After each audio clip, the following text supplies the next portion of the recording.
Kaibigan natin, nakasama natin ngayon sa ating live stream dito po sa North Caloocan Christ Life. Magandang araw po sa ating lahat. Umaasa po ako na tayo ay nasa pinakamagandang kalagayan at wala pong anumang nagkakasakit.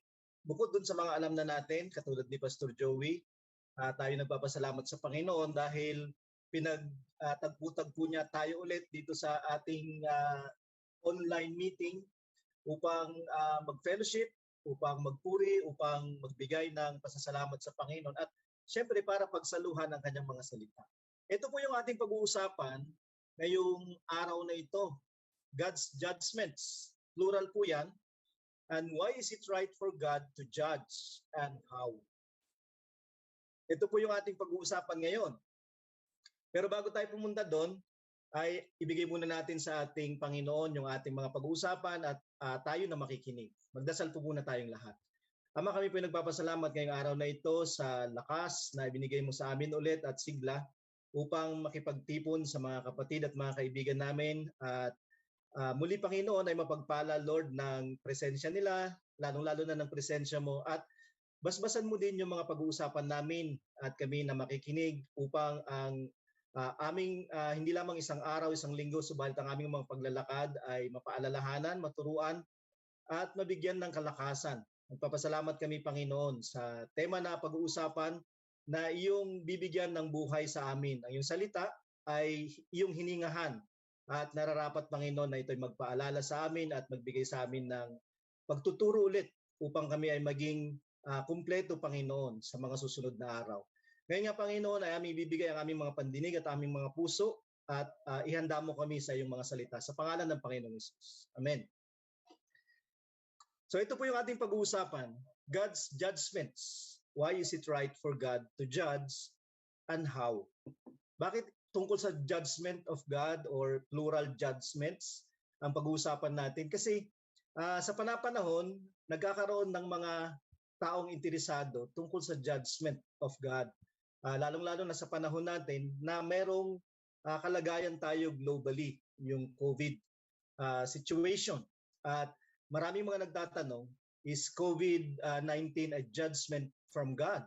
Kasi matagal na itong nandito, pandemya siya, ibig sabihin maraming mga bansa ang kanyang napuntahan na halos lahat ay nagkaroon na sila.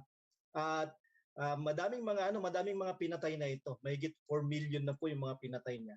At daang milyon na yung kanyang naapektuhan at tila baga hindi pa siya tumitigil, di ba? Lalong-lalo na nga ito ay nagmutate at nagkakaroon ng evolution. So, ang problema natin kapag nagkakaroon ng mga ganitong isang kalamidad o sakuna o kaya naman ganitong pandemya, may mga question yung mga tao kung ito ba ay mga hatol ng Panginoon sa sangkatauhan. So bilang Christian ay meron tayo dapat masasabi sa isang banda. So yung atin pong pag-uusapan ngayon ay tungkol dito at iba pa. God has the right to judge. Ito po yung ating unang pag-uusapan. Pangalawa, the judgments of God, the final judgment of God at mercy before judgment. Ito po ay hindi masyadong maikling pananalita. Okay, itong God's judgments. So, pupuntahan na po natin yung ating mga tatalakayin mula sa scriptures at iba pa. Yung una po ay God has the right to judge. Pag pinag-uusapan yung judgment of God, kini-question ng mga tao na ang Diyos ay hindi pwedeng humatol. Kasi ang Diyos ay mabait, mabuti, ang Diyos ay pag-ibig, ang Diyos ay mapagbiyaya, hindi siya pwedeng manakit, hindi siya pwedeng magpahirap ng mga tao. Kaya lang, kung yung Diyos ng Biblia yung ating titingnan at kilala, ang Diyos ng Biblia ay naghahatol. Ang Diyos ng Biblia ay nagbibigay ng judgments. Old Testament at saka sa New Testament. Hindi lamang pansamantala, meron pa siyang pang-eternal na uri ng paghatol. So titingnan natin kung bakit meron siyang karapatang humatol ang Diyos natin. So God has the right to judge. Meron siyang karapatang humatol. Ito po yung ating lalamanan ng discussion ngayon. Number one, bakit siya nararapat humatol? Kasi God is our creator. Siya yung lumikha sa atin. Okay? Siya ay pinanggalingan ng lahat ng tayo at lahat ng tao, lahat ng nilikha na nakikita natin dito sa mundo natin at sa iba pang mga planeta at lagpas pa ng kung ano yung nandiyan. May Milky Way galaxy daw at iba pang mga galaxy sa buong universe. Lahat ng ito, ayon sa scriptures, ay nilikha ng Diyos, including humankind. So sabi sa Psalm 24 verse 1, "The earth is the Lord's and the fullness thereof, the world and those who dwell therein." Sabi niya yung kalupaan ay pag-aari ng Panginoon at ang pumupuno dito at yung sanglibutan din at lahat ng nakatira dito ay pag-aari ng Diyos, including tayong lahat. Di ba? Hindi lamang yung mundong tinitirahan natin, hindi lamang yung mga nakikita nating mga nilikha, may buhay man o wala, kundi including us, yung mga tao. So, Ezekiel 18 verse 4. Titiin po tayo ng maraming scriptures kasi maganda po siyang back-upan ng scriptures yung ating tema. Sabi dito ng Panginoon, "Behold, all souls are mine."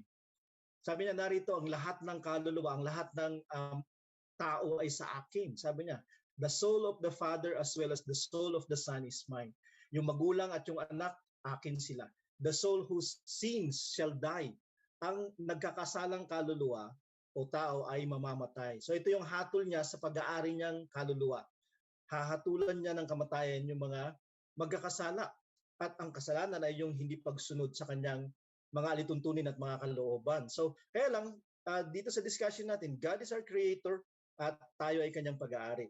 Kaya meron siyang karapatang humatol. Number 2, God is omniscient. Ibig sabihin, nakakaalam ng lahat ang Diyos. Alam niya ang nangyayari sa lahat ng lugar at alam niya ang nangyayari sa lahat ng panahon. God is omniscient, di ba? Nasa lahat siya ng lugar, nasa lahat siya ng panahon. Kaya siya mayroong karapatang humatol. Kasi gusto natin na ang hukom natin kung tayo may mga kaso ay nakakaalam, marunong, di ba? Matalino. Alam niya kung ano yung batas, alam niya kung ano yung ipapataw na karapat-dapat na hatol o kaya naman alam niya kung paano tumingin ng mga ebidensya at ng mga testigo, kumilatis ng mga testigo at mga ebidensya, etc. etc. Meron siyang kaalaman, meron siyang karunungan. Pero yung God na ito, na magiging hukom natin lahat isang araw, ay nakakaalam ng lahat. Hindi lang siya makapangyarihan sa lahat, siya ay nakakaalam ng lahat ng bagay. Hebrews 4 verse 13. "And no creature is hidden from His sight." Walang natatagong nilikha sa kanyang paningin. "But all are naked and exposed to the eyes of Him to whom we must give account." At sabi niya, lahat ay nakikita, lahat ay hayag. Sabi niya sa kanya na ating pagbibigyan ng pagsusulit isang araw. Magbibigay tayo ng ating account o pagsusulit sa kanya isang araw. Magre-report tayo ng kung ano yung nangyari sa ating mga buhay na ibinigay niya at ipinahiram niya sa atin. Pero sabi niya, nakita niya na lahat ng tungkol sa atin. Tayong mga magbibigay sulit sa kanya ay nakita niya lahat yung patungkol sa atin. So, hindi lamang siya hukom natin dahil siya ay omniscient, nakakita at nakakaalam ng lahat. Siya din yung great na witness natin. Siya yung testigo laban sa atin kasi nakita niya lahat yung mga bagay-bagay. So, nasa kanya yung paghatol pero nasa kanya din yung ebidensya. Di ba? At tayo ay haharap sa kanya isang araw at siya ay nakakaalam ng lahat ng tungkol sa atin. Kahit yung mga bagay-bagay na nakalimutan na natin, masama o mabuti, siya ay nakaalam at nakakita. Ganun ang kanyang katangian. Number 3 na katangian ng Diyos natin is God is righteous. Okay, siya ay matuwid. Ibig sabihin ng righteous ay siya ay magbibigay ng karapat-dapat sa kung ano yung nararapat na bigyan na tao. So ibig sabihin kung yung isang tao ay karapat-dapat bigyan ng kaparusahan, paparusahan niya yon. Kung yung isa naman ay kinakailangan i-declare na not guilty, i-declare niya na not guilty. Hindi siya pumapanig, hindi siya nagbibigay ng favorite na God. Wala siyang kinikilingan, wala siyang pinoproteksyonan. Hindi mo siya pwedeng suhulan na uri ng Diyos, di ba? Siya ay just God. Okay, hindi siya partial. Siya ay fair na hukom. At yun yung gusto natin na maging hukom natin kung sakali. Di ba yung huhusay ng ating mga kaso ay dapat ganung uri ng hukom, di ba? Yung katulad ng sinisimbolo ng hustisya, di ba? Isang babae may dala-dala siyang timbangan at may piring yung mata. Kasi Ang hustisya ay dapat ganun. Ang hukom ay dapat ganun. Wala siyang papanigan. Tila baga wala siyang kakilala. Kahit nakakilala niya yung mga nasasangkot sa asunto, ay hindi siya magiging biased. At ang Diyos, sabi ng scriptures, ay just God. Hindi siya impartial. O impartial siya na hukom. Deuteronomy 32 verse 4. He is a rock. Sabi niya, what He does is perfect. Ito yung God natin. All His ways are fair. He is a faithful God who does no wrong. He is honorable and reliable. Okay? Siya ay bato, lahat ng kanyang ginagawa ay sakdal, perpekto siya, at lahat ng kanyang mga paraan o gawi ay patas. Patas siyang Diyos. Siya ay matapat na Diyos, hindi gumagawa ng mali, at siya ay kagalang-galang at siya ay mapagkakatiwalaan. Kasi ang kanyang mga gawi o mga kaparaanan ay patas. Ito yung God na meron tayo. Siya ay patas na Diyos.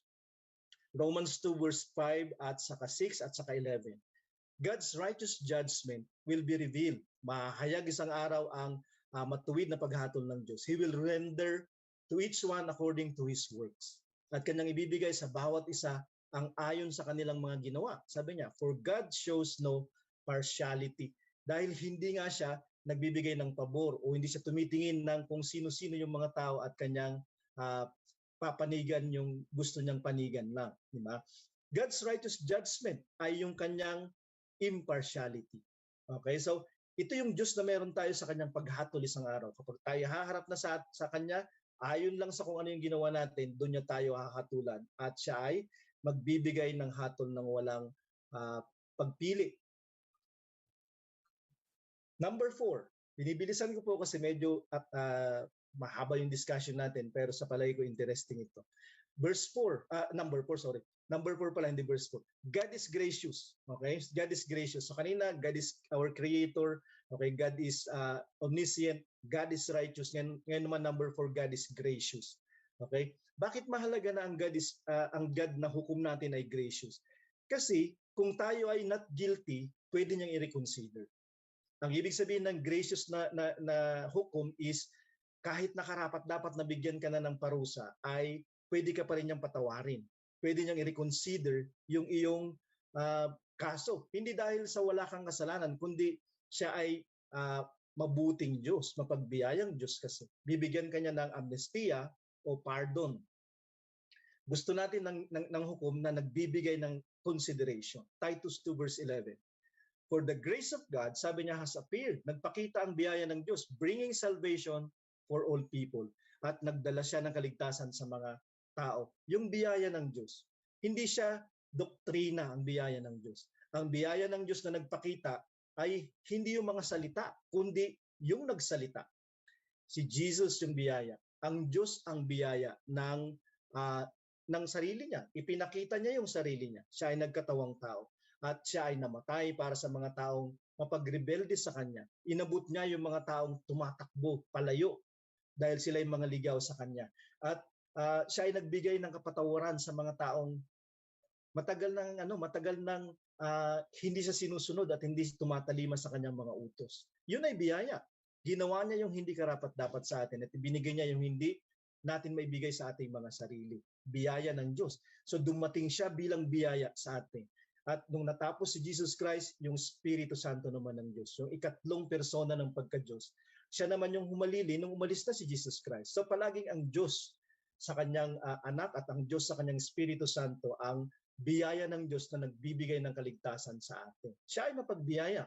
Di ba? Kaya siya ay karapat-dapat maging tagapaghatol natin. Romans 5 verse 20. Now the law came in to increase the trespass. Dumating yung kautusan at dumami yung kasalanan. Kasi nagkakasala lang tayo kapag alam natin na meron tayong mga kautusan na hindi nagagawa, hindi nasusunod. Di ba? Kaya nga kapag dumadating daw yung kautusan, tayo ay nagiging makasalanan. At nalaman natin yung ating mga kasalanan dahil alam natin yung mabuti at hindi natin nagawa. But where sin is increased, sabi niya, grace aboundeth all the more. Merong problema kapag meron tayong kasalanan, di ba? Kasi ang kasalanan ay paparusahan, di ba? Kaya lang ang sinabi niya dito, kapag dumadami yung kasalanan, ganun din, lumalaki din ang biyaya sa atin. Hindi siya equal, kundi mas dinadamihan niya yung biyaya para yung kasalanan ay matabunan, para yung kasalanan ay ma-overwhelm at manalo ang biyaya ng Diyos. Hindi niya kinukonsinti yung kasalanan, pero binibigyan niya ng tsansa yung mga tao kung gusto nilang magsisi. At biyaya yung nagbibigay sa kanila ng tsansa. James 4 verse 6. But He gives more grace, sabi niya. Therefore it says, God opposes the proud, but gives grace to the humble. Pero ang requirement dito sa biyaya na ito ng Panginoon na dapat ay matanggap nating lahat dahil wala nang paraan para tayo ay hindi niya hatulan nitong hukom na ito, ay kinakailangan nating magpakumbaba. Kinakailangan nating maging humble. He gives more grace to the humble. He opposes the proud. Ang proud ay hindi magpapakumbaba. Hindi siya aamin ng kanyang kalagayan at hindi siya magsasabing nangangailangan ako ng tulong o kaligtasan o tagapagligtas. So, yung mga ganitong uri na mayroong pagpapakumbaba, sila yung mga bibiyayaan ng mapagbiyayang hukom. Kasi ang biyaya ay binibigay sa mga guilty. Hindi ito justice, kundi ito ay amnesty, pardon. Diba? Ang justice ay binibigay sa mga walang kasalanan. Okay? Na pagbintangan. May hustisya doon. Pero ang mga may kasalanan at overwhelming yung ebidensya at malaki yung testigo, amnestia yung ibibigay at pardon, grace yung ibibigay doon. At tayong lahat ay nagkasala. Diba? At kailangan natin ng grasya ng Diyos natin. At yung Diyos natin ay hukom na mapagbiyaya. So, yun po yung dahilan kung bakit God has the right to judge. Diba? So, hindi na question kung bakit siya yung karapat-dapat na maging hukom natin. At alam din natin na karapatan ng ating mga kaso na dinggin ng isang hukom. Diba? Kaya nga, mayroong didinig ng mga kaso natin. Kasi tayo ay nasasakdal isang araw. Kasi tayo ay lumabag sa maraming mga pagkakataon at sa maraming mga kautusan ng Diyos. Number 2, the judgments of God. Paano ang paghuhukom ng Diyos? Ano-ano yung kanyang paghuhukom? Ano-anong mga uri yung kanyang ibinibigay na paghatol? Meron bang ganon? Kasi kapag pinag-uusapan at pinag-iisipan natin ang judgment of God, hindi siya plural, kundi isa lang. Diba? Yung paghatol niya sa hulihan ng buhay natin. Pag namatay tayo, haharap na tayo sa Kanya at hahatulan niya tayo. Diba? Hindi natin iniisip yon at binibigyan tayo ng maraming mga pagkakaabalahan ng buhay, ng kaaway upang hindi natin pag-isipan at paghandaan yung pakikipagharap natin sa Diyos isang araw. Pero yun yung paghatol sa atin, di ba? Ang alam natin ay isa lang yun. Pero makikita natin sa scriptures na ang paghatol ng Diyos ay marami. Hindi lamang dun sa final, dun sa dulo, kundi kahit sa panahon natin o yung mga nagdaang panahon ay meron na siyang mga paghatol. At lahat ng ito ay matuwid na acts of judgment of God. May mga nagsasabi na yung mga floods katulad nung nangyari sa China, for example, nangyari sa Europe, di ba? Sa Germany nung nakaraan ay mga katulad ng ganyan ay baka judgment of God daw. Di ba? Yung mga bagyo katulad ng palaging nangyayari sa atin o yung mga malalaking mga bagyo na sumisira at pumipinsala ng madami at pumapatay ng madami ay inihahalin tulad ng mga tao na para bang hatol ng Diyos ito. Di ba? Yung mga forest fires na meron sa mga bansang North America at ganoon din sa Europa, di ba? Bigla na lang sumisilab yung mga lugar nila at nagkakaroon ng mga sunog yung kanilang mga gubat, di ba? At ang kanilang mga lugar dahil sa init. Sabi nila ito ay judgment. Earthquakes sa iba't ibang mga lugar. Di ba? Kamakailan lang dito sa ating sa Batangas, di ba, sa Mindoro, nagkaroon ng earthquake at mga earthquakes na katulad nito. Buti nga hindi by land yung earthquake na nangyari nung 2 days ago sa Alaska kasi ang laki ng magnitude nito 8.2 kaya lang doon kasi sa gitna ng dagat siya, di ba? So yung mga earthquakes na malalakas, ang sinasabi ng iba ay judgment daw ba ito ng God? Yung mga digmaan na ito man ay civil o kaya naman digmaan sa pagitan ng mga bansa. O kaya yung World War I at saka World War II na nangyari nung nagdaan lang na siglo, ito ba ay judgment? Sinasabi ng ilan ay oo. Ang sinasabi naman ng iba ay dahil sa mga taong sakim, sa yaman at puder at expansion ng kanilang mga territories, di ba? Pero may mga judgments na yung God. At titingnan natin at ihahambing sa palagay ng mga tao. O minsan ay baka palagay na rin natin. Past judgments of God. Yung Noah's flood, di ba, Genesis 6 hanggang Genesis 9. Okay, nung inapawan ng dilubyo yung buong sanglibutan nung time ni Noah. Ito ay judgment of God. Gumamit siya ng kalamidad. Yung Sodoma at Gomora nung time ni Lot, di ba, yung pamangkin ni Abraham sa Genesis chapter 18, sa Genesis chapter 19, ito ay sinira ng Diyos. Sa pamamagitan din ng natural na cause, apoy yung ginamit ng Diyos dito. Di ba? Ilan ang naiwan sa kanila? 3 tao lang. Kay Noah, 8 tao lang. Isang pamilya lang. Pero ito ay judgment of God. So, yan ay ilan lang sa mga halimbawa. Ang iba pa ay yung 10 mga salot na ibinigay din ng Diyos sa lupain at imperyo ng Ehipto. Okay, nung time ni Moses, bago niya ilabas yung mga Israelita, kasi ayaw ng paraon, na ginudyos din ng mga tao nung time na iyon, na nagpapahirap sa mga Israelita at hindi kinikilala yung Diyos ng Israel. Kaya iniligtas ng Diyos yung bayan niya, pero bago niya gawin ito, nagbigay siya ng maraming mga salot, 10, di ba, sa buong kalupaan. Maraming napinsala, maraming napatay, at saka lamang pumayag itong si Paraon. Pero eventually hindi din, di ba? Kanya pa rin tinugis sila, pero sila ay napahamak. Mababasa natin ito sa Exodus chapter 14 onwards. Di ba? At makikita natin na kumikilos yung Diyos, pero nagja-judge yung Diyos. Di ba? Nagja-judge yung Diyos. So, yung judgment of God, ito ay ang galit ng Diyos na ibinubuhos niya. Ito ang sinasabi ng kasulatan. Okay? Revelation 16 verse 1. Sabi dito, "Then I heard a loud voice from the temple telling the 7 angels, go and pour out on the earth the 7 bowls of the wrath of God." So nandito yung isang boses sinasabi sa 7 mga anghel na may daladalang mga mangkok. At sabi niya, humayo kayo, inyong ibuhos sa kalupaan, sabi niya, ang 7 mga mangkok ng galit ng Diyos. So, nandito yung in symbols ay 7 mga mangkok, pero 7 pa lang mga galit ng Diyos na ibubuhos niya sa kalupaan. Di ba? Pero, further on, sa verse 7, sabi niya, "And I heard the angel in charge of the waters say, just are you, O Holy One." Di ba? Matuwid ka. Banal, sabi niya, banal. "Who is and who was, for you brought these judgments." So, itong anghel na ito ay kinakausap niya yung Diyos at sinasabi niya, ikaw ay banal, sabi niya, pero ikaw ay matuwid. At ang mga dinala mong ito ay mga kahatulan, judgments sila. So, yung wrath of God na ibubuhos in symbols ng mga mangkok na ito sa lupa, sabi niya ay judgments of God. So kung ikukumpara natin yung verses 1 at verse 7, the wrath of God being poured on the earth are the judgments of God. Okay? At marami pong namatay diyan kapag babasahin natin ng buo. Yung buong chapter ng Revelation chapter 1 hanggang dulo at 16 verse 1 pala, sorry.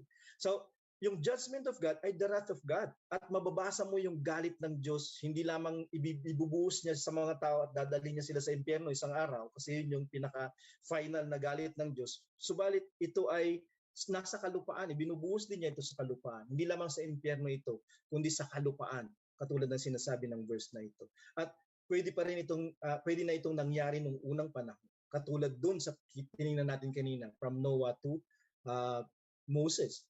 Deuteronomy 28 verse 21. "The Lord will make the pestilence," sabi niya, "stick to you until He has consumed you of the land that you are entering to take possession of it." Ito yung Israel na pinalabas niya sa Egypt at yung mga ninuno ng Israel. Sabi niya, yung mga ninuno ang kinakausap dito. At sinasabi niya na isang araw kayo ay hindi susunod sa mga utos ko, at kapag hindi kayo sumunod sa mga utos ko, susundan kayo ng pandemya o ng salot. Ang pestilence ay pagpeste ng mga tao, hindi ito pagpeste ng mga hayop, di ba? At sabi niya, hanggat sa maubos kayo, okay, sa lugar na kung saan kayo pupunta. Sabi niya, the Lord will make the pestilence. So, si Lord yung magbibigay ng hatol na ito. Sabi niya sa Habakkuk 3 verse 5, before Him, okay, kasama ng Diyos, went pestilence and plague so that His heels. Okay? Sa harapan niya, sabi niya ay may mga salot, may mga uh, pandemya o pestilence at may mga salot sa kanyang likuran o sa kanyang mga sakong. So sinusundan siya nito. Okay? So ibig sabihin ito ay kanyang dinidispense. So yung pestilence, yung plague, mga salot dito, mga sakit, pumapatay ng marami, ito ay noon pa hanggang sa ngayon ay ginagamit ng Diyos para ipanghatol sa mga tao. 'Di ba? Yun yung makikita natin dito. Yun yung nakita natin sa Egypt, yun yung nakita natin sa mga scriptures dito sa Deuteronomy at Habakkuk. Nakatulad lang nitong nangyayari ngayon sa COVID-19, in COVID-19 na ito. Na nagsimula noong 2019, 'di ba? Na ngayon ay ang dami ng mga variants, 'di ba? At yung meron ng 10 mga variants ito at yung pinaka delikadong variant sa yung 4, yung Alpha, yun yung UK variant, yung South Africa, yung Beta, at yung Gamma sa Brazil at yung Delta sa India. Mas nakakatakot itong Delta at ito ngayon yung nasa atin at kumakalat. Ito yung napunta sa Indonesia at pumapatay na siya ng madami doon at daan-daang libo yung nagkaroon na. Ganon din sa UK, di ba? At sa iba pang mga lugar sa Europe. Actually, kumalat na siya sa maraming mga lugar. 132 countries na yata yung kanyang nakalatan. Okay? So, nasa atin na siya. Ito yung pinaghahandaan natin. Nag-i-evolve siya. Itong COVID na ito at hindi siya makaya ng katalinuhan ng tao. 'Di ba? Makakarating na tayo ulit sa buwan, yun yung sinasabi nila, 2 beses na mayroon nang nagpalipad sa outer space independent of NASA, 'di ba? Yung pinakauli ay si Jeff Bezos at marunong yung tao, 'di ba? Nagko-clone na siya ng kung ano-ano. Pero nung dumating itong variant na ito, yung COVID na ito, nagkaroon siya ng malaking problema. At hanggang ngayon ay parang pinaglalaroan tayo nitong variant na ito. Bakit nangyayari itong mga bagay na ito? At sinasabi ng iba, baka ito ay pestilence from the Lord. Could be. Di ba? Ang sinasabi ko ay could be. Kasi ginagamit ng Panginoon yung mga ganito noon pa. Okay? So, what are the basis of God? Meron bang basis siya? Di ba? Sa paghatol, bakit niya hinahatulan yung mga tao ng mga nabanggit kanina? Leviticus 26 verse 14 to 15. If you will not listen to me and obey all these commands, sabi niya, if you reject my laws and look at my rules with disgust, if you reject my promise by disobeying my commands, then this is what I will do to you. So dito sa Leviticus at dun sa Deuteronomy 28 kanina, mababasa mo yung utos ni God na kapag sinunod mo, may blessing. Pero kapag disobey mo, mayroong curse. At isa sa mga curse ay yung nabanggit kanina sa Deuteronomy 28 verse 21. So, nandito ulit yung sinasabi niya na dahilan kung bakit siya magbibigay ng judgment. Kasi hindi kayo makikinig sa boses ko at susunod sa mga kautusan ko. Inyong tatanggihan yung mga utos ko. At tutuyain ninyo yung aking mga alituntunin at inyong tatanggihan, i-reject ninyo yung mga pangako ko sa pamamagitan ng pag-disobey sa mga utos ko. So sabi niya, yan yung mga basis niya. Kaya nga gagawin ko ito sa inyo. Ako ang gagawa nito sa inyo. Anong gagawin ng Diyos? Okay? Verse 16. Then this is what I will do to you. I will bring you panic, incurable diseases, high fevers that will make you blind and depression. Yan yung sinabi niyang dadalhin niya. Kapag ni-reject natin yung promise niya, kapag disobey natin yung voice niya, kapag yung kanyang rules ay tinuya natin. Di ba? Yung sasabihin natin, hindi ko gagawin yan kasi nakakatawa. Hindi ko gagawin yan kasi modernong time na tayo ngayon. Kapag ganun yung paningin natin sa salita ng Panginoon, mamimili tayo, tinutuya natin siya. Hindi natin siya sinusunod. This is what I will do to you, sabi ng Panginoon. I will bring panic or terror, panic attacks or mga problema sa mga mentalidad o emotions. Incurable diseases like cancer, AIDS, etc., etc. Di ba? Papayagan niya na mangyari yung mga bagay na ito. Okay? Kahit diabetes ay hindi masagot-sagot ng mga tao ngayon. High fevers, infections, iba-ibang uri ng infections. At kahit yung mga nakakabulag na mga infections. At sabi niya, depression. Papayagan niyang may stress ka. Papayagan niyang to the point na yung limit mo ng iyong mentalidad ay mag-crack na at mag-break na. Di ba? At ikaw ay ma-depressed. At eventually, yung iba ay nagkakaroon ng suicidal tendencies. Bakit niya pinapayagan yung ganito? Kasi binabaliwala nila siya. Pag-aari tayo ng Diyos. Bakit natin babaliwalain siya? Bakit natin sasabihin o pagtatawanan yung kanyang mga sinasabi? Bakit wala tayong pakialam sa kanyang mga salita? Kasi pag wala tayong pakialam sa kanyang mga sinasabi at sa kanyang mga salita, wala rin tayong pakialam sa Diyos na ito. Siya yung nagmamayari sa atin at nagmamayari ng lahat ng meron tayo. Diba? Yan yung basis niya ng judgment. Rejection of His word at backsliding from God. Okay? Hindi natin sinusunod siya. So, mayroong mga panic, sabi niya, mayroong mga incurable diseases, mayroong mga high fevers, mayroong depression. Di ba mayroong ganyan ngayon na mga sakit?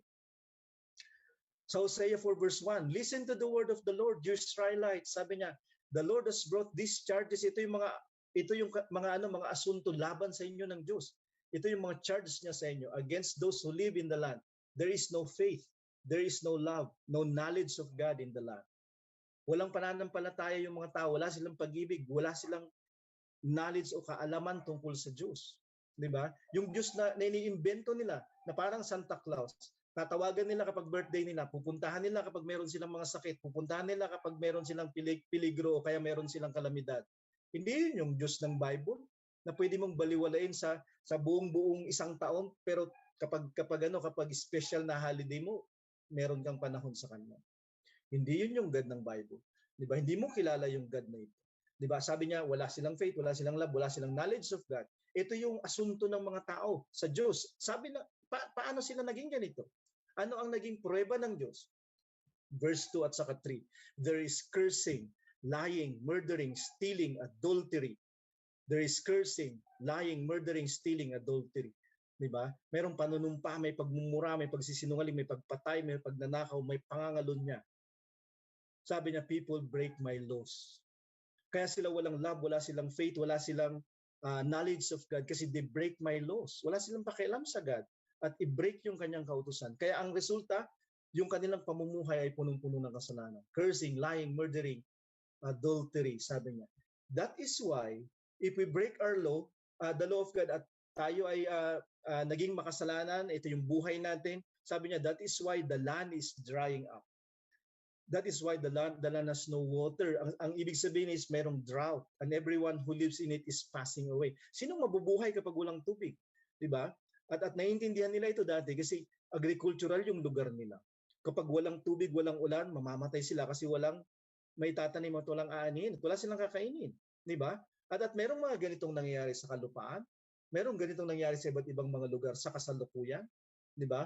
Merong report yung United Nations tungkol dito. Drought 2021. Pwede nyo i-search yun sa internet. Napakaraming lugar yung nagkakaroon ng ganito. Actually, kamakailan lang ito sa Taiwan. Ganito yung lugar ng kanilang lugar sa Taiwan dahil sa drought, 'di ba? So, nagkakaroon ng drought or the land is drying up. Why? Kasi walang ulan. Bakit? Sino bang nagpapaulan? Si God. Kasi you are breaking the law of God. Yun yung sinasabi niya.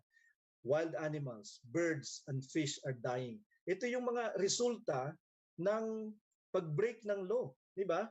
Ito yung mangyayari sa tao, hindi lamang siya magiging makasalanan, kundi ito yung mangyayari sa kanyang titirhan, sa kanyang environment, sa kanyang planeta. Okay? Wild animals, birds, and fish are dying. At may mga fish kills na nababalitaan tayo. Marami ang pagpatay ng mga marine animals, 'di ba? O kaya naman mga reindeers, ito ay sa Norway. At sa ibang mga lugar, iba-iba naman yung namamatay. Maramihan, namamatay sila. Diba? Mga ibon, namamatay sila. Iba't ibang mga hayop, namamatay sila in mass. Ito yung nangyayari sa kalupaan, sa kasalukuyan. Okay? Pero yun yung dahilan kung bakit. Dahil they are breaking my laws. They are sinning against God. Okay? So yun yung sinabi ni God sa ating scriptures na nabasa. Sa Jeremiah 42 verse 18, we're still under the judgments of God. Number 2, sa division ng talk natin. For thus says the Lord of hosts, sabi niya, the God of Israel, as my anger and my wrath were poured out. Okay? Habang ang aking galit, ang aking nagpupuyos na galit ay ibubuhos ko, sabi niya, sa mga nakatira sa Jerusalem. So my wrath will be poured out on you when you go to Egypt. You shall become an execration, sabi niya, a horror, a curse, and a taunt. You shall see this place no more. Darating yung Babylonia dito, pero bago siya dumating para hatulan yung Israel na backslider, Israel na hindi sumusunod sa Diyos, Israel na sumasamba sa mga rebulto dito, iniwan nila yung totoong God. Ginamit ng Diyos yung Babylonia, si Nebuchadnezzar upang sila ay atakihin, sugurin, upang sila ay alipinin for a brief period of time, 70 years, yun yung nakalagay. Pero ang ginawa ng king dito ay humingi siya ng tulong sa Egypt. At sabi ni God dito, dahil galit ako sa iyo dahil hindi kayo kumikilala sa akin at hihingi pa kayo ng tulong sa Egypt, ibubuhos ko sa inyo dito yung aking galit, ibubuhos ko pa rin sa Egypt kung saan kayo pupunta. At kahit saan kayo magpunta, kayo ay magiging panunuya, magiging katawa-tawa, 'di ba? Magiging magiging ang sabi niya dito, accursed. 'Di ba? Makikita nila at sinabi na ayan yung mga sinumpang mga tao. Kahit saan kayo magpunta, at hindi niyo na makikita itong lupain na iiwan niyo na ito, itong Jerusalem, 'di ba? Pero nabasa natin kanina, yung wrath ng Diyos ay judgment ng Diyos, 'di ba? At ibinuhos niya ito kahit sa Jerusalem, sa kanyang bayan. Jeremiah 42 verse 21, and I have this day declared it to you, you have not obeyed the voice of the Lord. Bakit nga bubuhusan sila ng galit niya? Kasi hindi sila sumunod sa tinig ng Diyos. Sa pamamagitan ni Jeremiah, inutusan ng Diyos si Jeremiah upang sabihan mo sila na ganito yung gawin nila. Pero hindi sila sumunod sa tinig ng prophet. Verse 22, now therefore know for a certainty that you shall die by the sword, by famine, by pestilence in the place where you desire to go to live. Papunta sila sa Egypt, 'di ba? Sabi ni Jeremiah, wag, magpaalipin na lang kayo sa Babylonia. Yun yung ginawa ni Daniel, pumunta sila sa Babylonia at sila ay nabuhay. Lahat ng pumunta sa Egypt, namatay sila. 'Di ba? Kasi hindi sila sumusunod sa tinig ni Jeremiah na yun yung sinabi ni God. Kasi wala silang tiwala sa salita ng God. So sabi niya, dahil diyan, magiging tiyak na kayo yung mamamatay. Sa sword, sa famine, sa pestilence. So ginera sila, naubos yung kanilang mga ari-arian, naubos yung kanilang mga pagkain at sila ay namatay. At nung namatay sila, umalingasaw yung kanilang kabulukan at eventually dumating yung maraming mga sakit. 'Di ba? Yan yung sequence, 'di ba? Gera, famine, tapos pestilence. Yan yung ginamit ni Lord na pagbuhos ng kanyang galit sa kanila. So paulit-ulit na nakikita natin, iba-iba yung pagbuhos ng Diyos ng galit niya. 'Di ba? Pero nakikita natin na hanggang ngayon ay nangyayari sa panahon natin. Ezekiel 5 verse 15, you shall be a reproach and a taunt, a warning and a horror to the nations all around you. When I execute judgments on you in anger and fury and with furious rebukes, I am the Lord, I have spoken. So, nandito ulit si Ezekiel, isa na namang prophet ito. Sinasabi niya magiging katuyaan kayo, magiging kayo, katatawanan kayo, o kaya naman yung mga tao ay titingnan na kayo ay isang babala sa kanila na hindi na nila kayo gagayahin. Kasi ang ibig sabihin, hindi susunod na sila kay God kasi magiging warning na sa kanila yung Israel kapag sila ay binagsakan ng judgment of God dahil sa galit ng God sa kanila. Di ba? At ito yung galit ni God. Sabi niya, I send against you famine, ulit, destruction, pagkasira, di ba, ng mga ari-arian, pagkagutom, pagkawala ng pagkain. Okay? Verse 17, famine, wild beasts, pestilence, blood, kamatayan, sword, gera, etc., etc. Ito yung galit ng Panginoon, ito yung judgments of God. At sabi niya, I will send. Ako ang magpapadala. Di ba? So, papayagan niya yan. Yung mga wild beast pupunta dyan, pupunta yung mga salot dito, pupunta yung mga balang dyan, yung mga grasshoppers, yung mga locust, ubusin yung mga pananim ninyo, etc., etc. And the Lord is driving them. Di ba? Dahil yun yung judgment ni God sa kanila. Ezekiel 14 verse 21, for thus says the Lord God, how much more when I send upon Jerusalem? Meron reiteration, inuulit niya ulit. Ipapadala ko sa Jerusalem my 4 disastrous acts of judgment. Yung nakakasira na pagkilos ng aking kahatulan. So meron siyang acts of judgment na ginagawa. At basically sabi niya, 4 yung ibibigay ko sa kanila. Ano-ano yon? Sword, famine, wild beast, pestilence. So ito ay ginagamit niya. Hindi lamang yung mga nabanggit niya kanina, di ba? kundi itong mga ito ay ginamit niya sa Israel to cut off from it man and beast upang patayin ang mga tao at mga hayop doon sa lupain. Okay? So, giyera, tagutom, mga mababangis na hayop o kaya yung mga peste ng mga pesting insekto, 'di ba? O kaya naman peste ng tao, pestilence o pandemya. 2 Chronicles 36 verse 16. So, meron siyang basis dahil tayo ay lumalabag sa kanyang kautusan, hindi sumusunod sa kanya, tumatalikod sa kanya, nagiging malamig sa kanya o binabaliwala natin siya. And yet He is God. Sabi niya, I am the Lord. I have spoken. Pero hindi siya ginagalang as God. Wala silang galit. Wala silang takot pala, sa Diyos na ito. At ang Diyos ay galit. At ang Diyos ay offended. At ang warning ay bibigyan niya sila ng judgment. Kaya lang ang problema, hindi nila sinusunod, hindi nila inaalintana. Nagbibigay si Lord ng warning after warning. Dito sa Chronicles ulit sabi niya, but they kept mocking the messengers of God. Diba? Kanila lang tinatawanan yung mensahero ng Diyos, despising His words, scoffing at His prophets. Diba? Binabaliwala nila yung kanyang mga salita at kanilang tinutuya yung kanyang mga propeta until the wrath of the Lord rose against His people, until there was no remedy. Diba? So baliwalain mo yung warning pa ng God at sabi niya, babangon yung galit niya sa mga tao at wala ng remedyo kapag ibinuhos niya.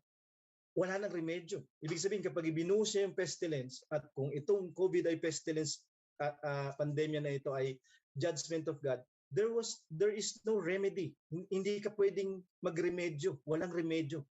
Kasi ito ay act of God. Act of God siya. Walang remedyo. Kapag pestilence ay act of God, walang remedyo. Hindi ko sinasabing lahat ng mga pandemya, epidemya o endemya, di ba? Pandemic, endemic at saka epidemic ay galing sa Diyos. Pero mayroon mga galing sa Kanya. Katulad ng sinasabi niya dito. Walang remedyo kapag siya ang nagbigay. Okay? 14 verse 20. Even if Noah, Daniel, and Job were in it, dun sa hahatulang lugar, kahit nandito itong tatlo na ito, si Noah ay kaibigan at propeta ng Diyos, si Daniel ay propeta at kaibigan ng Diyos, si Job ay ipinagyayabang ng Diyos, di ba, na tagasunod niya. Kahit nakatira yung tatlo na yan, okay? Sabi niya, as I live, declares the Lord, they would deliver neither son nor daughter. Wala silang maililigtas na tao. Okay? They would deliver but their own lives by their righteousness. Kanila lamang ililigtas yung kanilang mga sariling buhay sa pamamagitan ng kanilang katwiran. Kasi maghahanap ka ng remedyo, maghahanap ka ng sino ang sasaklolo sa atin, sino ang magiging magiging ninong natin, di ba, padrino natin sa Diyos. Di ba? Sabi niya, walang tagapagligtas.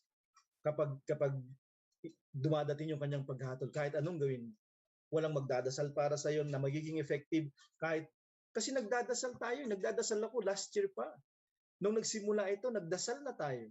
Nagdasal na lahat ng mga Kristiyano sa buong mundo. 1 taon na mahigit. Ibig sabihin, ang tagal namang sumugot yung Panginoon.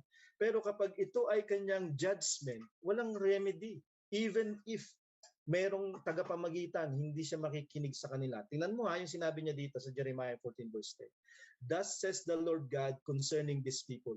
They have loved to wander thus, they have not restrained their feet. Ang gusto nila ay gumala, ang gusto nila ay gala sila ng gala, umalis, maglakad-lakad at naligaw. Naliligaw na sila. Therefore, the Lord does not accept them. Hindi na sila tinatanggap ng Diyos. Now, sabi niya, He will remember their iniquity and punish their sins. Dahil naligaw na sila, kakalakad nila ng kakalakad ng malayo. Naligaw na sila, aalalahanin ng Diyos yung kanilang mga kasalanan. Merong limitasyon yung biyaya ng Diyos at pag-ibig ng Diyos. Isang araw, hahatulan niya yung mga taong ang gusto nila ay lumayo ng lumayo sa Diyos. Diba? Ang gusto nila ay hindi bumalik sa Diyos, kundi manatili silang hiwalay sa Diyos para magawa nila yung gusto nila, para hindi sila hatulan ng Diyos. Diba? Pero isang araw ay hahatulan sila kasi aalalahanin ng Diyos, hindi lamang sila, kundi yung kanilang mga kasalanan. At anong susunod? Verse 11-12. Makinig po tayong lahat. Maganda to. The Lord said to me, do not pray for the welfare of these people. Sabi niya kay Jeremiah, huwag mo silang ipagdasal. Though they fast, I will not hear their cry. Kahit na sila ay mag-ayuno, mag-fasting, hindi ko papakinggan yung pagtangis nila. And though they offer burnt offering and grain offering, I will not accept them. Kahit na ano pa yung hain na ibibigay nila o handog, hindi ko sila tatanggapin. Anong mangyayari sa kanila? Kasi napuno na yung God, I will consume them by sword, by famine, by pestilence. Kasi yan yung judgment ng Panginoon. Nandun yung pestilence ulit. At may pestilence na mayroon tayo ngayon. At nagpipray tayo. At sinasabi natin, Lord, patigilin mo na, Lord, bumalik na yung normal. Di ba yun yung pinagpipray mo? Di ba yun yung gusto mo? Pero kung ito ay galing sa Panginoon, there is no remedy, and the Lord will not hear the prayers and the cries and the fasts of people. Kasi mas marami siyang mga binibigyan ng leksyon sa panahon ngayon, or they will die kasi kinakailangan niyang ibigay yung kanyang paghatol. At siya ay may right to do that kasi siya ay God. Siya ay God. Di ba? Kaya nga kapag nagpipray ka ngayon na sana magtumigil na ito, at kung judgment ito ng Panginoon, you are against His will. You are against God kasi ito yung will niya eh. Hatulan yung mga tao at ibigay sa kanila yung nararapat. Di ba? So yan yung judgments of God. Medyo mahaba pero at least nakita natin yung content niya. Di ba? In-unlock natin kung ano yung mga judgments of God, ano yung basis of judgments of God, at paano niya ginagawa ito. Number 3 is the final judgment of God. Nabanggit na natin yung iba-ibang mga judgments of God at yung pagbuhos ng mga galit ng Diyos, pero meron pang pang-penal at panghuli. Okay? At yun na yung pagharap natin sa Kanya isang araw. Siya na yung pupunta. Okay? Hindi na yung kanyang katulad ng sinasabi sa Amos 4 verse 6. Sabi niya, I give you cleanness of teeth. Malinis yung ngipin, hindi lamang dahil nagtutoothbrush sila at hindi lang yon, kundi malinis yung ngipin kapag wala kang kinakain, wala kang tinga, di ba? Walang ganon kasi wala kang kinakain. Ang ibig sabihin ng I give you cleanness of teeth, I give you famine. Okay? Verse 7, I also withheld the rain from you. So may drought, walang rain. So wala nang may tatanim. Kaya pala wala silang pagkain. Verse 9, I struck you with blight and mildew. Kahit na tumubo pa rin yung pananim mo, kahit na walang ulan, walang tubig, magpapadala ako ng blight and mildew. Mga ano yan, mga insekto yung napapatay sa halaman. So wala talagang ani, sisiguraduhin ni Lord para wala kang pagkain. Verse 10, I sent among you a pestilence, at mamamatay na yung mga tao kasi hindi na sila kakain. Di ba? Kasi wala silang ani. Verse 11, I overthrew some of you, at namatay yung ilan sa inyo. Sabi niya. Bakit ginagawa ito ni Lord? Okay? Bakit niya ginagawa ito? Bukod sa ginajudge na sila dahil sa kanilang katigasan ng puso sa kanya laban sa kanyang mga salita. Sa dulo ng mga verses na ito, okay, verse 6, verse 8, verse 9, verse 10, verse 11, ang sinasabi ni Lord doon, yet you did not return to me, declares the Lord God. Pero hindi kayo nanumbalik, hindi kayo bumalik, hindi kayo nag-convert, hindi kayo bumalik sa akin, gusto niyo pa rin na malaya sa akin at wala kayong relationship sa akin. You did not return to me. Hindi lamang dahil galit siya dahil hindi sila sumusunod, kundi para ma-warningan sila para bumalik na sila. Ang mga pestilence, gera at iba pa na minsan ay pumapatay sa maraming mga tao. Pag pitik ni Lord upang pansinin natin kung ano yung dapat nating pinapahalagahan. 'Di ba? What matters most must matter most. Si Lord 'yun at ang pagsunod sa kanya. Hindi ikaw, hindi yung gusto mo, hindi yung gusto ng sino mang importante sa iyo. Si God at kung ano yung gusto niya. 'Di ba? 'Yun yung dahilan kung bakit tayo nandito, 'di ba? Yet you did not return to me. Sabi niya, ito yung reklamo niya kung bakit. Hindi lamang dahil ikayo ay nagkasala na, binibigyan ko na nga kayo ng chance, okay? Na bumalik para mapansinin niyo na nandito tayo kasi tayo ay wala sa Panginoon. Bumalik kayo sa akin, pero hindi pa rin sila bumalik sa akin. Verse 12, you did not return to me, sabi niya, therefore thus I will do to you. Kaya gagawin ko ito sa inyo, famine, mildew, blight, di ba? Drought, mamamatay yung ilan, may pestilence na darating, sabi niya, because I will do this to you, prepare to meet your God, O Israel. Hindi na lamang yung prepare to meet the pestilence or yung mga unsaved na mga pagan na mga bansa o pagan na mga armies para lipulin kayo. Hindi, sabi niya, prepare to meet your God this time. Alam mo, hindi mabuti makipag-meet up kay God kung hindi tayo prepare. Kaya sabi niya, prepare to meet your God. Kasi yun na lang yung natitira. To meet your God is to die. Kasi kapag namatay ka, you will meet God. Pero if you meet God, it's not a good ending. Kasi kapag hindi ka handa, Either sasabihin kanya na guilty or not guilty at yun na yung final. Eternal na yung pupuntahan mo. Di ba? At yun yung impyerno kapag ipapunish kanya with his wrath forever and ever doon. Or bibigyan kanya ng love kasi sumunod ka sa kanya, nagpakumbaba ka at binigay mo yung buhay mo sa kanya habang nabubuhay ka dito sa lupa. Nag-serve ka sa kanya at bibigyan kanya ng kanyang kingdom isang araw. Well, ito yung Christian destiny ng tao, dalawa lang, di ba? Hebrews 9:27, and just as it is appointed for man to die once and after that comes judgment, di ba? Makikipagharap na tayo sa Diyos. The wrath of God is the judgment of God upang salubungin natin yung kanyang galit or upang salubungin natin yung kanyang galak na i-welcome tayo sa kanyang kaharian. Alin lang sa dalawa. Don't miss that. Prepare for that meeting.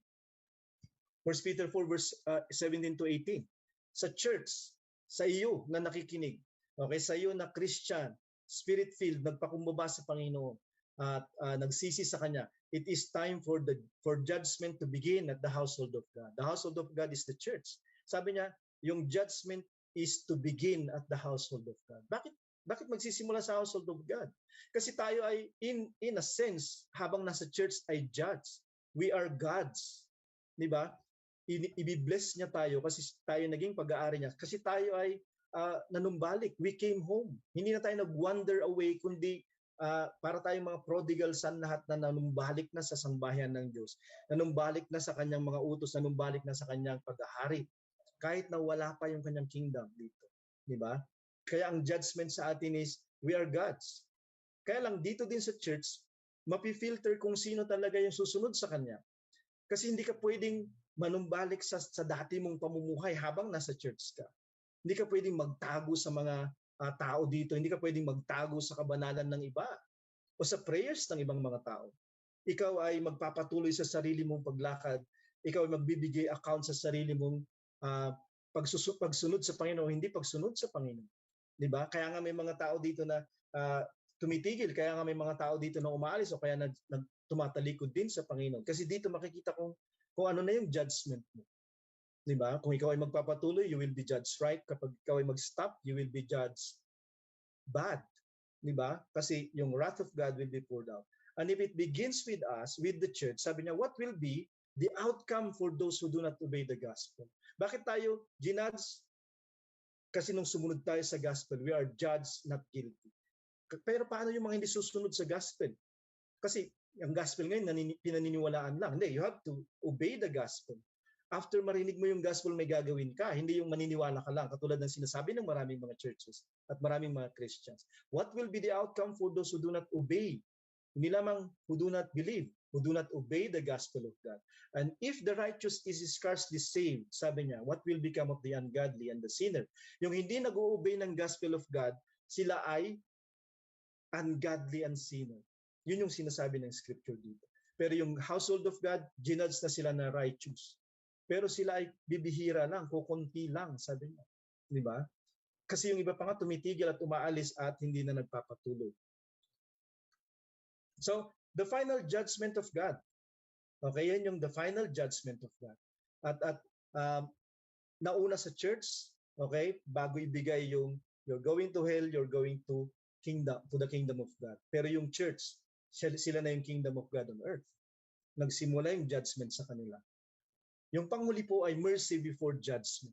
Mayroon siyang awa o habag sa atin bago niya tayo hatulan. Anong ibig sabihin nito? Okay, 2 Chronicles 7 verse 13. When I shut up the heavens so that there is no rain or command the locusts to devour the land or send pestilence among my people. Kapag ako ay nagsarado ng langit upang walang ulan, sabi niya, nutusan ko yung mga balang upang kainin siyempre yung mga halaman ng lupain o kaya magpadala ako ng pestilence. Okay, pandemya sa mga tao. So si Lord yung gagawa niya. Siya yung nagpapadala, siya yung nagsasara. Okay, siya yung nag-uutos ng mga kautos ng mga ng mga dilubyo at mga kalamidad na ito. Verse 14. If my people who are called by my name humble themselves, pray, seek my face, turn from their wicked ways. So, merong paraan pa ba? Kasi wala nang remedyo, sabi niya eh. Pero dahil meron siyang amnestia, dahil meron siyang grace, di ba? kanyang pinahintulutan na magkaroon pa din ng parang pause yung kanyang judgment. Sige, kung makikinig pa sila ulit. Okay? Ang gagamitin niya yung kanyang bayan. If my people who are called by my name, Israel, di ba? Ruling with God. Yung word, yung letter L na dalawa doon na L sa Israel ay God. Nandun yung pangalan ng Diyos.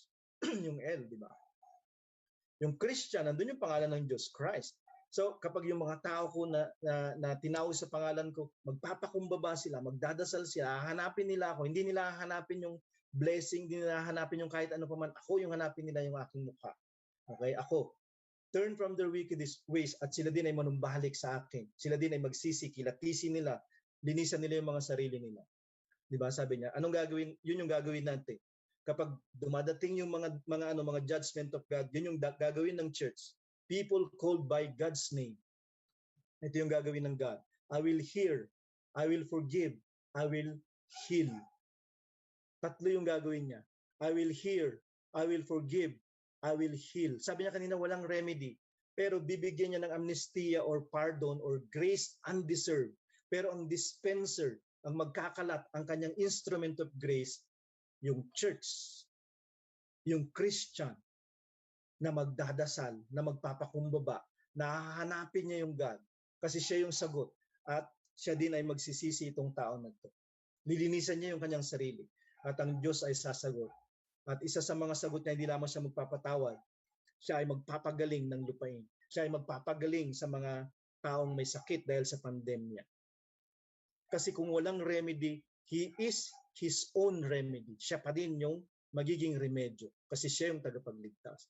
Pero tayo lang yung gagamitin niyang magdadasal at aabot para sa mga tao.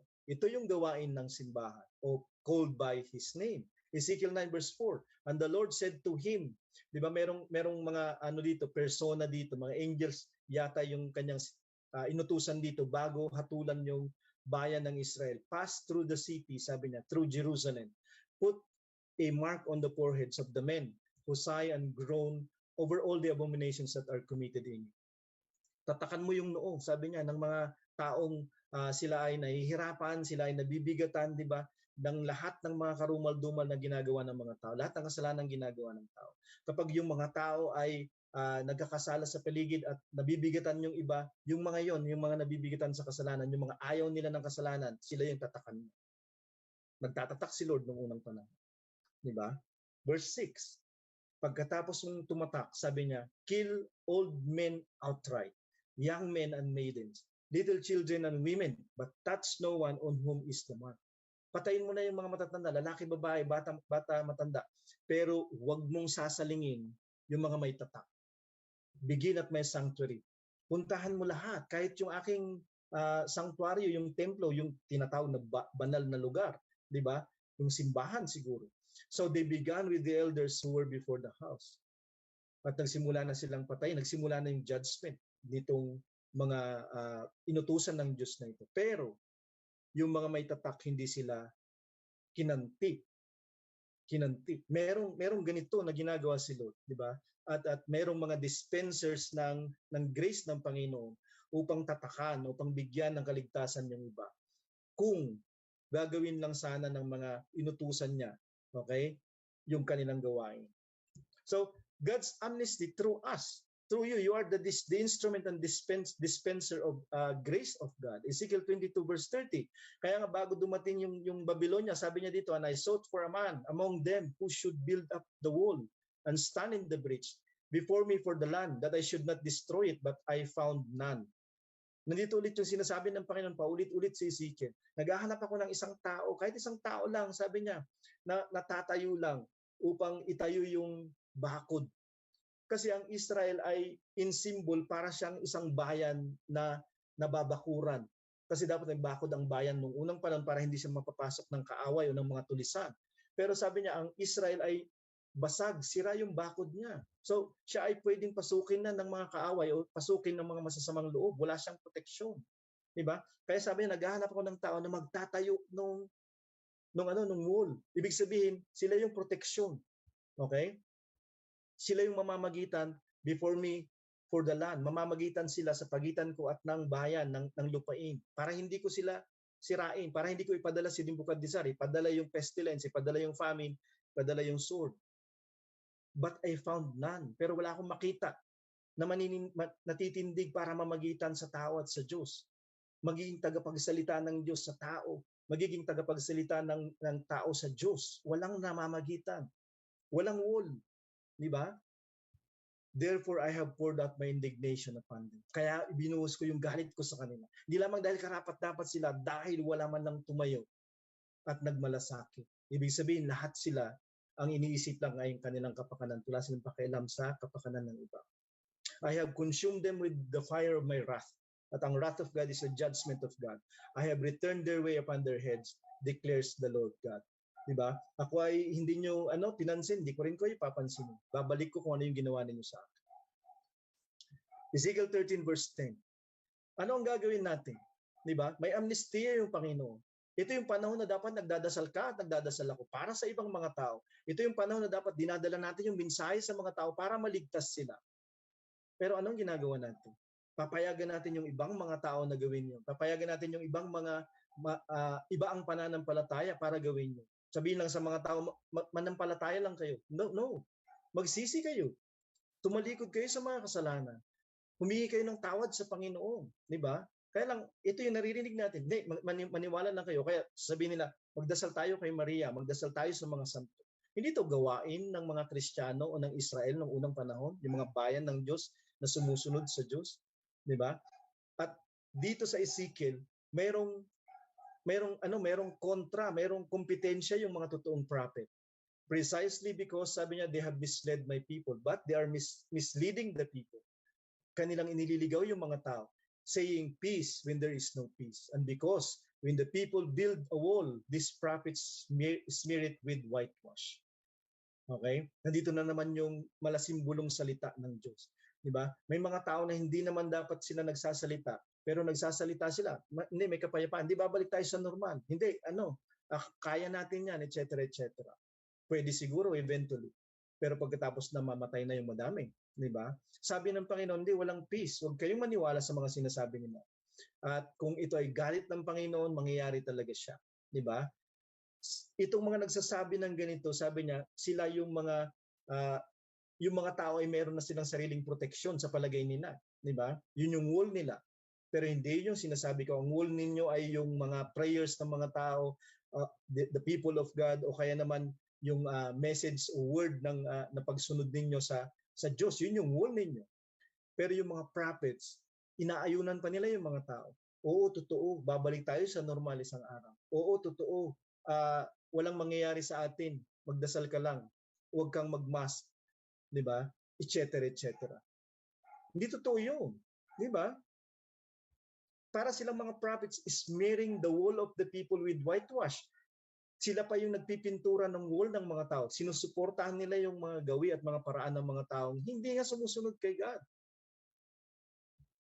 Okay? So, anong sabi ni God sa verse 13? Therefore, thus says the Lord God, I will make a stormy wind break out in my wrath, and there shall be a deluge of rain in my anger, great hailstones in wrath to make a full end. Out of my wrath, sabi niya, stormy wind, deluge of rain, great hailstones. Wala akong peace. Hindi ako magpapadala ng peace. Ito yung ipapadala ko sa inyo. Kaya yung magsasabing hindi, magiging maayos tayo, hindi siya mangyayari. Yun yung sinasabi. Kasi sinabi nga niya, di ba? Walang mangyayaring mabuti hanggat hindi nagbabago yung mga tao na yan. I will not hear them. Di ba? I will not hear them. Okay? So verse 14, and I will break down the wall. I will break down the wall. Sisirain na niya ng tuluyan. And you shall perish. You shall know that I am the Lord. You shall perish and you will meet me. Yun yung sinasabi niya. You shall know that I am the Lord. Ako yung gumawa nun pag na-meet na kita. Kasi pag namatay, naharap na tayo sa Diyos. God's amnesty to you, God's amnesty through you. May pardon tayo na tinanggap sa Panginoon, being the church. Pero meron din pardon na ibibigay si Lord sa pamamagitan natin kapag gagawin natin yung dapat natin gawin. Pray for them, intercede sa mga tao, at witness. I-disciple natin, teach the people kung ano yung sinasabi ng God sa Scriptures. James 2 verse 13, for judgment is without mercy to one who has shown no mercy. ang kahatulan ay walang habag sa mga hindi nagpakita ng habag. Kapag hindi ka nagpapakita ng awa o habag sa ibang mga tao, hindi ka naawa sa kanila, hindi ka rin kaawa ng Diyos sa paghatol. Pero isa pang meaning niyan is, ang habag ng Diyos o awa ng Diyos ay yung kanyang ebanghelyo, yung mabuting balita ng kaligtasan. Kapag hindi natin dinadala yun sa mga tao at alam natin yun, tayo din na hindi kahahabagan ng Diyos. Mercy triumphs over judgment. Kaya nga kapag may habag tayo, at magdadasal tayo para sa ibang mga tao, kakaawaan natin sila, bibigyan natin sila kapag wala sila. 'Di ba? Magsi-share tayo. O kaya naman dadalhin natin at i-share natin yung mabuting balita ng kaligtasan sa kanila. It will triumph over judgment. Yung judgment ay hindi mangyayari. Kasi bakit? Sila ay natakpan ng biyaya ng Diyos. Lalong-lalo na yung final judgment. Pero ang element, ang instrument of amnesty or mercy o kaya grace of God ay the church. The people called by His name. May trabaho ka, may trabaho ako. Kinakailangan natin gawin ito. At habang ginagawa natin ito, okay, itong trabaho na ito, okay, gawin natin siya na mayroong habag. At yan yung apat na division ng God's judgment. Is it right for God to judge and how? God has the right to judge, the judgments of God, the final judgment of God, and mercy before judgment. At tayo being the instrument of God's grace and mercy. Kung hindi tayo magsasalita, di ba? Kung walang righteous sa lupain at gagawin niya yung dapat niyang gawin, katulad ng Sodom at Gomorrah, ugunawin niya yung kalupaan, katulad ng Sodom at Gomorrah, or magpapatuloy yung judgment. Okay, dahil walang magsisisi at walang magpipray para sa kanila o magpipreach para sa kanila. Hindi ito gawa-gawa lang natin. Nakita natin ito sa scriptures. At kapag hindi natin gagawin yung dapat natin gawin, at nakita na natin, yun yung dahilan kung bakit magpapatuloy kung ano man yung nagpapatuloy sa palagay natin.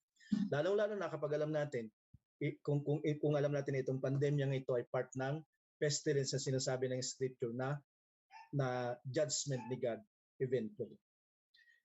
So yan po siya. Mag-pray po tayo para sa katapusan at para matulungan tayo ni Lord dito sa mensaheng ito. Lord, nagpapasalamat po kami ulit at biyayaan mo kami ng pagkaintindi ng mga mensahe na ito, Lord. Mahaba, pero bigyan mo kami, Panginoon, ng focus, ng concentration, Lord God. At yung faith namin, Panginoon, ay naway mapalakas at ang aming mga spiritual na buhay, Panginoon, ay mapunuan. Papasalamat kami, Panginoon, kapag may mga kaibigan kami na nandito, Lord God, na hindi pa nila nasusunod yung pinapagawa mong pagsisisi at bautismo sa tubig at bautismo sa Espiritu Santo. Mayroong katibayan ng pagsasalita ng iba't ibang wika na katulad ng ginawa, Panginoon, ng mga unang apostol mo. Panginoon, tulungan mo yung mga faith nila at maging obedience sa iyong salita. At ganun din kami, Panginoon, na nakakaalam ng iyong judgments. Ipagbigay alam namin yung judgments upang magkaroon din ng puwang yung good news mo sa kanila. Papasalamat kami sa lahat ng mga pribilehiyong ito at lahat ng mga pagkakataong ito na pinagpapala mo kami ng fellowship at ng salita mo sa pangalan ng Panginoon Jesus. Amen. Maraming salamat po at magkita-kita po tayo mamaya ulit.